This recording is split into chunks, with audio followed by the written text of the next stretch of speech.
8:14 in the morning, so we're looking at last night's close and it's pre-market open obviously, and we're looking at the November 2014 UK wheat chart. We looked all the way through, and you can see here that we hit a low here of 106.95. That comes down to this big green bottle, big candle here. 2011, we've got start of a green candle this month, which is a change from the last 1, 2, 3, 4, 5 months down. Obviously we're back up above the 110. Obviously if we have a bounce now, I'd look for first test of this 120, but obviously we'll, as always, zoom down and see what we can find out. So down into the daily chart here, and you can see here this big rise here that we had yesterday, and it's given us a gap up above the 110 here. We've closed above the 110. We haven't quite broken through the 20-day moving average. Obviously first target would be up here as 120 if we do get a bounce. That obviously nicely coincides with our 60-day moving average.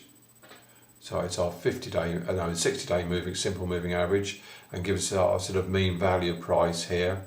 But obviously, as always, markets don't go in a straight line. So obviously, if we were going to see some kind of relief rally, then I would expect to see sort of a move upwards to 115, a pullback, and then a third wave up to test the high of 120.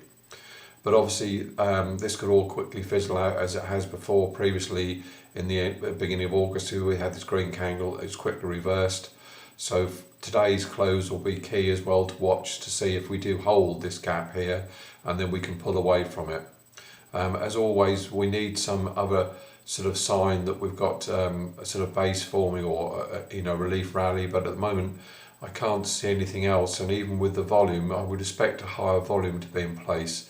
Something like that we saw in July here when we broke through the 130, or vice versa in April when we had the top here. You can see the volume was quite up above here. At the moment, there's no increase in volume, so therefore it doesn't look anything to at the moment to feed that move upwards. But obviously we'll keep an eye on the close tonight, and then obviously Monday, Tuesday, Wednesday will give us the true indication of whether we've got a little bit of a relief bounce at the moment in place.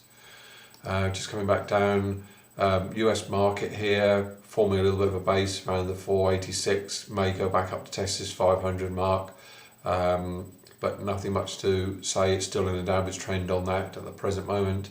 And finally, we just look at the Aussie rate here. We've still got this downwards trend in place. Moving averages are falling. The 6-day moving average market's coming up to test underneath it, but at the moment the trend is still down. So basically, it's all eyes on the wheat market, just to see if we can hold this gap and get a bit of a relief rally, and then that'll give us some indication whether we get them back up to this value line. But obviously, if this gap has come down and broken, and then we fill this gap and then we take out the lows, then obviously our downside target 100 could be tested. And I'll put an update this time next week. Thanks for watching.